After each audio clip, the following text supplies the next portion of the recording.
Good morning. पिछले video में हमने पढ़ा था भारत में राष्ट्रवाद पढ़ रहे हैं हम लोग, चौथा लेसन। इसमें हम लोग पढ़ा कि प्रथम विश्व युद्ध का क्या परिणाम हुआ, उसके क्या क्या कारण थे, हमारे भारत में राष्ट्रवाद के उदय के क्या क्या कारण थे, कैसे कैसे राष्ट्रवादी नेताओं ने यहाँ पर राष्ट्रवाद की भावना का प्रचार प्रसार किया, इसके बारे में हम लोग पढ़ रहे हैं। इसमें आप लोगों का अगला टॉपिक था, जहाँ हम लोग पाए इसके बाद का अगला टॉपिक है प्रथम विश्व युद्ध का भारत पर प्रभाव। प्रथम विश्व युद्ध महायुद्ध के बाद भारत की स्थिति और भी बिगड़ी।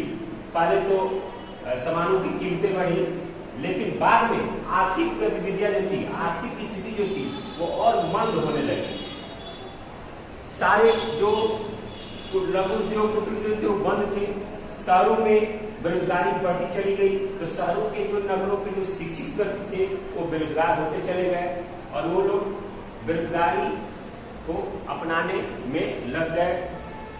अगली बात, जब युद्ध के दौरान इंग्लैंड की अर्थव्यवस्था संकट से गिर गई, वहां की जितनी भी वस्तुएं थी यहाँ पर आने के लिए उस पर भारतीय लोग चाहते थे कि उस पर अधिक से अधिक टैक्स लगाया जाए, ताकि यहाँ पर वहां से आने वाली सब वस्तुएं महंगी हो सके और यहाँ की वस्तुओं की उत्पादन बढ़े, यहाँ की जो औद्योगिक समस्या है वो दूर हो, यहाँ उद्योगों की स्थापना हो। इस तरह की समस्या आ गई थी। हालांकि उस युद्ध के समय, उस युद्ध के बाद कुछ उद्योगों का यहाँ पर विकास हुआ। भारत में बहुत सारे उद्योगपतियों का उस समय जन्म भी हुआ, जो भारतीय उद्योगपति आए और वो लोग चाहते थे कि आयात कर लगाया जाए, भारत में बाहर से आने वाली वस्तुओं पे अधिक से अधिक टैक्स लगाया जाए, अधिक से अधिक कर लगाया जाए। लेकिन जैसे ही इस युद्ध समाप्त हुआ, स्थितियां बदल गई। पुनः भारत में विदेशी पूंजी का प्रभाव पड़ा और भारत में और देशों के द्वारा या भारत में जिसका उपनिवेश था उन्होंने शासन को और कठोर करना शुरू किया, शासन को और कठोर करना शुरू किया। पहले उन्होंने, हमारे भारतीय लोगों ने सोचा कि जिस तरह की मांग है कि युद्ध के बाद, महायुद्ध के बाद शासन में कुछ कमजोरी होगी, लेकिन ऐसा हुआ नहीं। युद्ध के बाद शासन और कठोर होने लगा। पूरा विश्व जिसका भी उपनिवेश था अन्य देशों पर, उस पर और कठोर शासन करने लगे। तो कहीं ना कहीं लोगों के मन में बात आ गई थी कि अब इसका खात्मा हम लोग एक छोटे से आंदोलन या बड़े आंदोलन का रूप देकर ही इस चीज को हम लोग खत्म कर सकते हैं, इस शासन को हम लोग खत्म कर सकते हैं। पूरे विश्व में, भारत ही नहीं पूरे विश्व में इस महायुद्ध ने भारत से पूरे एशिया में राष्ट्रवाद की भावना का प्रसार किया। पूरे क्योंकि युद्ध के समय मित्र राष्ट्रों ने दुनिया के सभी राज्यों के लिए, जो इसमें मित्र राष्ट्र थे, उसने दुनिया के सभी राष्ट्रों के लिए उपनिवेश मुक्त के घोषणा किए थे, उपनिवेश मुक्त के बारे में बतलाया था। लेकिन जैसे ही युद्ध समाप्ति हुआ तो वो लोग उपनिवेश मुक्त करने के बजाय उस शासन को और वो लोग मजबूत करने में लग गए और कठोर करने में लग गए। यही कारण था कि भारत में 1919 में रॉलेट एक्ट पारित किया गया और रॉलेट एक्ट में ये कहा गया कि किसी भी भारतीय को रॉलेट एक्ट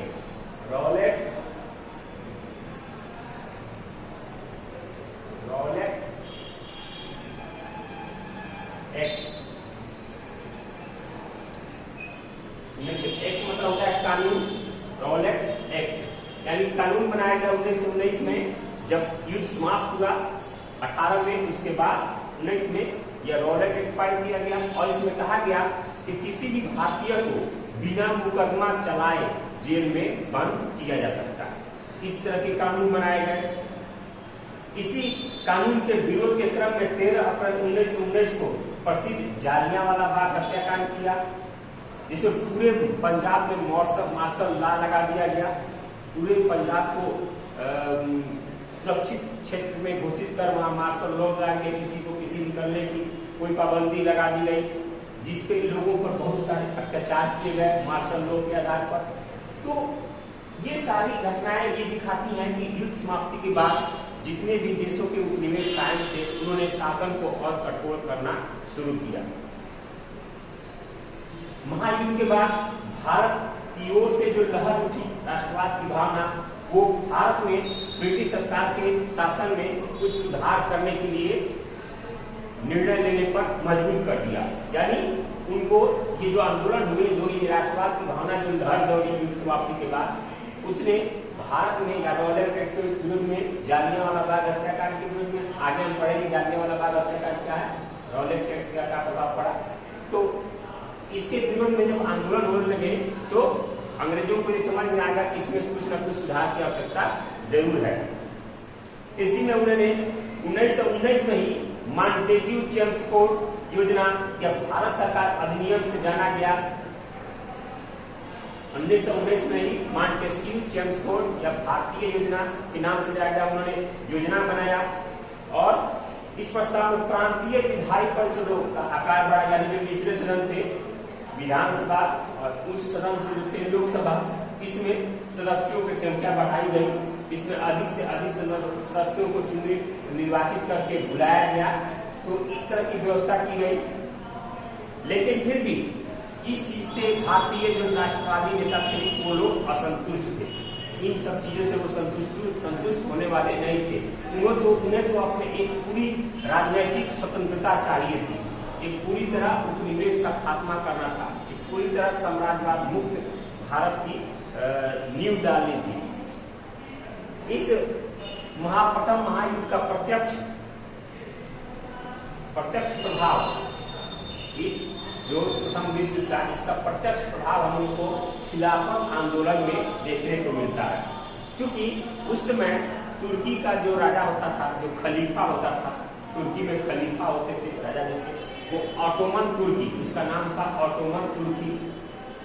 वो इस्लामिक जो था, इस्लामिक दुनिया का राजनीतिक स्थिति का वो खलीफा था। यानी पूरे इस्लाम का वो एक खलीफा लोग उसको मानते थे, ऑटोमन तुर्की को। वो प्रथम विश्व युद्ध में उसकी हार हो गई थी। प्रथम विश्व युद्ध में उस तुर्की की हार हो गई थी। उसको देखकर यहाँ पर ये लगा कि तुर्की पर एक अलग प्रकार की पूरी विश्व की जो उपनिवेशवाद जो देश है उपनिवेशवाद कायम करने वाले, वे कहीं ना कहीं तुर्की पर एक शांति समझौता थोपने का प्रयास करेंगे, तुर्की पर एक अलग समझौता थोपने का प्रयास करेंगे। इसके विरोध में भारत के मुसलमानों ने तुर्की के लिए यहाँ पर आंदोलन छेड़ दिया कि नहीं, तुर्की के प्रति आपका नीति अच्छा होना चाहिए, वहाँ के मुसलमानों के प्रति आपका नीति अच्छा होना चाहिए। यानी खिलाफत आंदोलन में यहाँ के मुसलमानों ने तुर्की के मुसलमानों के लिए आंदोलन किया। यहाँ पर उसको खिलाफत आंदोलन के नाम से हम लोग जानते हैं। तो ये और उधर भी 1916 में लखनऊ समझौता किया गया। उसमें आपको गांधी जी जो थे उन्होंने बहुत सारे राजनीतिक आंदोलन में वो सामने आए। खेड़ा आंदोलन, चंपारण विद्रोह, सत्याग्रह आंदोलन, ऐसे चलाकर राजनीतिक मंच पर 1915 से लौटने के बाद 1915 में जब वो साउथ अफ्रीका से लौट के आए तो उन्होंने भारतीय स्वतंत्रता में सत्याग्रह आंदोलन हो, खेड़ा विद्रोह हो या आपको चंपारण विद्रोह हो, इस तरह की उन्होंने विद्रोह करके उनके राजनीतिक मंच पर, राजनीतिक रंगमंच पर उनका प्रभाव जमाया और उनको लोगों ने माना। और इसी तरह लखनऊ समझौता हुआ। धीरे धीरे गांधी जी ने पूरे अपने जो भी आंदोलन थे सबको अपने अंडर में ले लिया और उसके उन्हीं के नेतृत्व में ये आंदोलन धीरे धीरे बढ़ते चले गए। इसके बावजूद भी प्रथम विश्व युद्ध में गोरे काले का जो भेदभाव था इसको खूब प्रचार किया गया।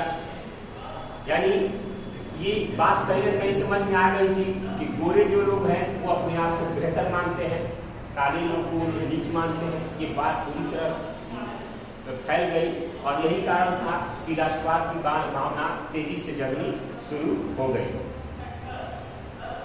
प्रथम विश्व युद्ध के बाद उत्पन्न परिस्थितियों में राष्ट्रवादी आंदोलन में गांधीवादी चरण भी था। जब 1919 से लेकर 47 तक जब महात्मा गांधी आए तो 1919 से लेकर